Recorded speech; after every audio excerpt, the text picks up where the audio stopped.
मेरा नाम श्यामा मंडल है। मैं मालदा डिस्ट्रिक्ट से हूँ। मैं सबसे पहले मिस्टर जाकिर नायक को तहे दिल से नमन करता हूँ, क्योंकि ये ऐसा इंसान है जो इस दुनिया की आखिरी तक याद किया जाएगा और मैं उसके साथ यहाँ पर खड़ा हूँ। मैं बहुत गर्व करता हूँ और मैं बहुत धन्यवाद देता हूँ। उसके बाद मैंने कुछ लाइनें लिखे हैं, मैं वो सुनाऊंगा आपको। हिंदू है ना मुसलमान है, हमें सब लगता इंसान है। सबका मालिक जो है खुदा, वही तो भगवान है। हिंदू है ना मुसलमान है, हमें सब लगता इंसान है। वेद पढ़ो चाहे पढ़ो कुरान, वेद पढ़ो चाहे पढ़ो कुरान, पर सार तत्व को तू जान। कोई नहीं पराया जग में, कोई नहीं पराया जग में, ये परम सत्य तू जान। हिंदू है ना मुसलमान, हमें सब लगता इंसान। कोई हिंदू बनो चाहे बनो मुसलमान, कोई फर्क नहीं पड़ता जिसका सच्चा हो ईमान। क्योंकि सबका मालिक जो है खुदा, वही है भगवान। रास्ता चाहे अलग अलग हो, पर मंजिल सबका एक है। रास्ता चाहे अलग अलग हो, पर मंजिल सबका एक है। सबका मंजिल जो है खुदा, वही तो भगवान है। और उस मंजिल तक पहुंचने के लिए मैं मानता हूं आप एक ऐसा सीढ़ी है और हम भटके का राह दिखाने वाला इस दुनिया में एकमात्र आप हैं। तो इस मेरे लाइन में आप कुछ बोलिए। मैं और एक बात कहना चाहता हूं सर, मैं आपको एक वृक्ष की तरह देखना चाहता हूं, ट्री की तरह, गाछ की तरह, जो कोई शर्त बिना ही अपना ऑक्सीजन देते हैं, फल मूल देते हैं। मैं ऐसा आपको देखना चाहता हूं। मैं बटा हुआ नहीं देखना चाहता आपको। मैं चाहता हूं आप मेरा बने, सबका बने, हिंदुस्तान का बने, पूरा दुनिया का बने। आप ही आप रहे, मैं ये चाहता हूं। सारी तारीफ अल्लाह के लिए है। मैं इन तारीफ का हकदार नहीं हूँ, लेकिन आपने जो शेर और शायरी सुनाई, अल्हम्दुलिल्लाह, मैं ये कहना चाहता हूँ कि हिंदू भी इंसान है, मुस्लिम भी इंसान है, ईसाई भी इंसान है, सिख भी इंसान है। ये सारे इंसान हैं और हम सारे इंसान एक ही माँ बाप से पैदा हुए, आदम और हव्वा अलैहिस्सलाम, और उनके हम संतान हैं। इसीलिए अल्लाह ताला फरमाते हैं कुरान मजीद में, सूरह इसरा में, सूरा नंबर 17 आयत नंबर 70 में अल्लाह ताला फरमाते हैं वलक़द कर्रमना बनी आदम, कि अल्लाह सुब्हानहू व तआला ने सारे आदम के बच्चों पे करम फरमाया। आप चाहे इंडिया में रहो या पाकिस्तान में या सऊदी अरेबिया में या यूएसए में या यूके में, चाहे आप मुसलमान के घर में पैदा हो या हिंदू के घर में या ईसाई के घर में या सिख के घर में, अल्लाह ताला ने सारे बनी आदम पे करम फरमाया। लेकिन आपने कहा कि चाहे कुरान पढ़ो या वेद पढ़ो, वेद पे अमल करो, कुरान पे अमल करो।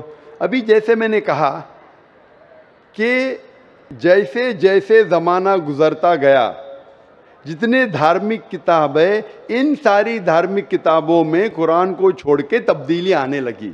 और इन धार्मिक किताबों के स्कॉलर्स को आप पूछेंगे, चाहे वो वेद के स्कॉलर्स हो, चाहे महाभारत के स्कॉलर्स हो, चाहे बाइबल के स्कॉलर्स हो, वो कहेंगे कि वक्त के दौरान इसमें काफ़ी इंटरपोलेशन आने लगा। तो अभी हम कैसे जाने क्या सच है क्या हक है? मिसाल के तौर पे अगर मैं आपको एक गिलास दूंगा पानी का, साफ गिलास, साफ सुथरा, उसमें एक कतरा मैं गटर का पानी डालूंगा आपके सामने, आप वो पानी को पीएंगे और घोलूंगा तो नजर ही नहीं आएगा। एक कतरा डालूंगा गटर का पानी, नजर आएगा? घोलने के बाद नहीं। आपको जब पता है कि एक कतरा गटर का पानी, तो आप पिएंगे? नहीं सर। हाँ कि नहीं? नहीं सर। हाँ कि नहीं? नहीं, नहीं पिएंगे। अगर नहीं देखे, चुपके से कोई मिला दिया तो शायद पी लेंगे। तो अक्सर लोग को ये नहीं पता है कि मिलावट हो चुकी है। मेरा ये कहना है जिस तरीके से मैंने कुरान मजीद की आयत की तिलावत की आज के इस सेशन के पहले, सूरह इमरान सूरा 3 आयत नंबर 64 में अल्लाह ताला फरमाते ताला इला कलिमतिन सवाइम बैना बैनकुम, आओ हम उस बात की तरफ जो आप और हम में यकसा है। सबसे पहली बात अल्लाह नाबुदा इल्लल्लाह, कि हम सिर्फ एक अल्लाह सुब्हानहू व तआला की इबादत करें। तो मेरी ये इल्तिजा है लोगों से, सारे इंसानों से, चाहे वो हिंदू हो, क्रिश्चियन हो, चाहे वो मुस्लिम हो, कि मैं उनसे कहता हूं कि कम से कम आप ये तो मान लो कि एक किताब 100% खुदा की तरफ से। तो वो हिंदू कहेगा मुझे कोई एतराज़ नहीं मानने के लिए कि वेद 100% खुदा की किताब है। वो क्रिश्चियन कहेगा मुझे नहीं एतराज़ है मानने के लिए कि बाइबल 100% खुदा की तरफ से। वो मुसलमान कहेगा मुझे कोई एतराज़ नहीं मानने के लिए कि कुरान 100% खुदा की तरफ से। तो मैं कहता हूं कि जो ये तीनों किताबों में यकसा है, कम से कम उस पर तो अमल करे। जो डिफरेंस है वो कल डिस्कस करेंगे। Let us agree what is common, let us follow. जो यकसा है उसके ऊपर तो किसी को एतराज होना ही नहीं चाहिए। तो ये फॉर्मूला लोग क्यों नहीं इख्तियार करते? लोग क्या करते नॉर्मली इंटरफेथ डायलॉग में, हिंदू पंडित आके बोलते हैं सर्वधर्म सब धर्म एक है, वो मुस्लिम आके बोलेगा सब धर्म एक है, वो क्रिश्चियन पादरी आके बोलेगा सब धर्म एक है। ये सिर्फ नाटक है। अगर सारे धर्म एक है तो मैं हिंदू से कहूंगा अगर सब धर्म एक है तो मुसलमान बन जाओ। पंडित बोलेगा नहीं। वो क्रिश्चियन से कहूंगा सब धर्म एक है तो फादर को बोलूंगा अब हिंदू क्यों नहीं बन जाते? मैं ये नहीं कहता हूं सब धर्म एक है, सब धर्म में अच्छाई है। जो यकसा है उसके ऊपर अमल करो, जो यकसा नहीं है उसको डिस्कस बाद में करेंगे। कम से कम जो यकसा है उसके ऊपर तो अमल करे, इसमें किसी को एतराज नहीं होना चाहिए। मैं कभी भी तकरीर में बाकी धर्म की गलतियां नहीं निकालता हूं, उनकी अच्छाइयां पेश करता हूं। जो यकसानियत है उसको दिखाता हूं मैं।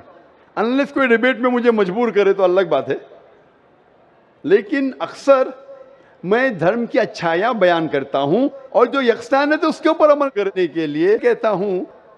इसीलिए मैं कहता हूं अगर Christian means a person who follows the teachings of Jesus Christ peace be upon him, अगर ईसाई आप उसे कहते हैं जो ईसा अलैहि सलाम का कहना मानता है, तो मैं कहता हूं मैं और हम मुसलमान ईसाइयों से ज्यादा ईसाई है, ईसाइयों से ज्यादा ईसाई है। क्योंकि अगर आप बाइबल पढ़ेंगे ईसा अलैहि सलाम क्या फरमाते हैं, हम मुसलमान उसके ऊपर ज्यादा अमल करते हैं। बाइबल में लिखा है कि ईसा अलैहि सलाम फरमाते हैं कि एक भी चीज अगर आप ओल्ड टेस्टामेंट की नहीं मानेंगे तो आप जन्नत में नहीं जाएंगे। बाइबल में लिखा है बुक ऑफ लेविटिकस में कि आप सूअर का गोश्त मत खाओ। Book of deuteronomy chapter number 14 verse number 8 में, book of Isaiah chapter number 65 verse number 2 से 5 में लिखा सूअर का गोश्त मत खाओ। हम मुसलमान नहीं खाते लेकिन अक्सर ईसाई खाते। बाइबल में लिखा है बुक ऑफ एफिसियंस में चैप्टर नंबर 5 वर्स नंबर 18 में कि आप शराब मत पियो। Book of proverbs chapter number 20 verse number 1 में क्या शराब नहीं पीना चाहिए। हम मुसलमान शराब नहीं पीते, अक्सर ईसाई शराब पीते। बाइबल में लिखा है gospel of Luke chapter number 2 verse number 21 में पढ़ेंगे ईसा अलैहि सलाम का खतना किया गया था 8 दिन पे। मुसलमान की खतना होती है लेकिन अक्सर ईसाई की खतना नहीं होती। तो अगर आप देखेंगे कि ईसाई का मतलब वो कि जो ईसा अलैहि सलाम का कहना मानता है, तो आप बाइबल पढ़ेंगे तो आप जानेंगे मुसलमान ईसाई से ज्यादा ईसाई है। उसी तरीके से आप हिंदू की किताब अगर पढ़ेंगे, हिंदू मानी क्या कि हिंदू एक्चुअली ज्योग्राफिकल डेफिनेशन है भाई साहब। हिंदू मीन्स, ये सबसे पहले हिंदू किसने लफ्ज दिया था? अरबों ने जब हिंदुस्तान में आए, उस टाइम हिंदुस्तान कहने जाता था, जब अरब आए तो यहां कहने लगे हिंदी। हिंदी जो ये इंडस वैली सिविलाइजेशन था, इस अतराफ में जो भी लोग रहते थे उसे अरब कहते थे हिंदी। तो ये लफ्ज हिंदू आया अरबों से। इसीलिए मैं आज भी जब जाता हूं सऊदी अरेबिया, लोग कहते हिंदी हिंदी हिंदी में, तो ज्योग्राफिकली मैं हिंदू हूं। जो हिंदुस्तान में रहता है वो हिंदू है। और पंडित जवाहरलाल नेहरू कहते हैं कि ये लफ्ज हिंदू कोई भी हिंदू शास्त्र में आपको नहीं मिलेगा जब तक मुसलमान हिंदुस्तान में नहीं आए। अरब हिंदुस्तान आने के बाद ये लफ्ज हिंदू उनके शास्त्र में आया। उसका मतलब ये लफ्ज हिंदू दिया मुसलमानों ने। तो Hindu is a geographical definition. तो उस डेफिनेशन से मैं हिंदुस्तान में रहता हूं और मुझे गर्व है कि मैं हिंदुस्तानी हूं, तो उस डेफिनेशन से मैं हिंदू हूं। और अगर आप बोलते धार्मिक वेद पढ़ेंगे, तो वेद को पढ़ चुका हूं मैं, भगवत गीता पढ़ चुका हूं, महाभारत पढ़ चुका हूं। जो यक्षान है तो उसके ऊपर अमल करता हूं।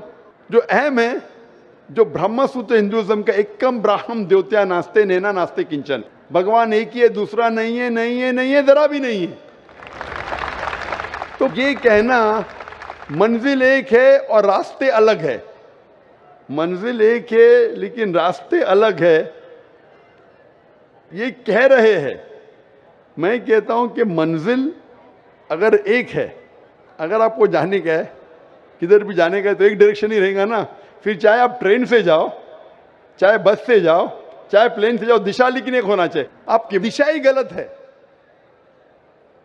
तो पहले मंजिल को तो तलाश करो। मंजिल क्या है पहले वो तो जान लो।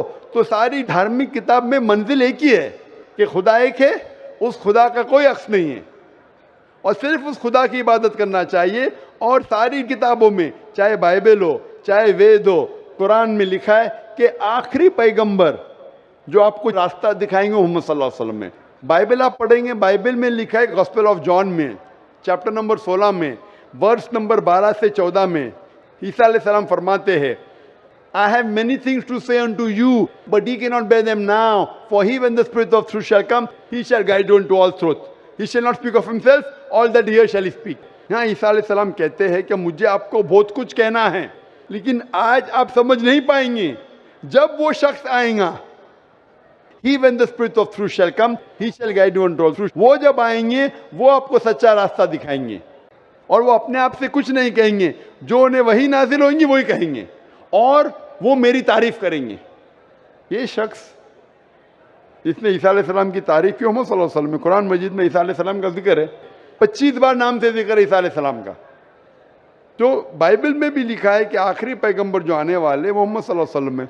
तो मैं ये कहता हूँ सारे इंसानों से कि आप अपनी धार्मिक किताब को पढ़ो, समझो और ये तहकीक करो कि कॉमन क्या है। कम से कम कॉमन पे तो अमल करो। जो कॉमन नहीं उसके ऊपर डिस्कशन कल कर सकेंगे। तो कॉमन पे अमल नहीं कर रहे हो, बोलते मैं धार्मिक हूं, तो धार्मिक किधर हुए आप? जो डिफरेंस है उसके ऊपर बाद में अमल करो। कॉमन लिखा हुआ है कि खुदा एक है, खुदा के कोई अक्स नहीं है, उसके अलावा किसी की इबादत नहीं करना चाहिए। आखिरी पैगंबर मोहम्मद सल्लल्लाहु अलैहि वसल्लम के ऊपर तो अमल करो।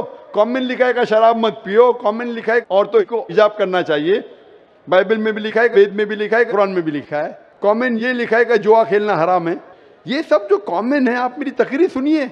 इस्लाम और ईसाईयत में यकसानियत, इस्लाम और हिंदुइज्म में यकसानियत, इसके ऊपर अमल करो और इंशाअल्लाह इस पे अगर कम से कम अमल करेंगे तो दुनिया में शांति रहेंगी और असल भाईचारा रहेगा। Hope that answers the question.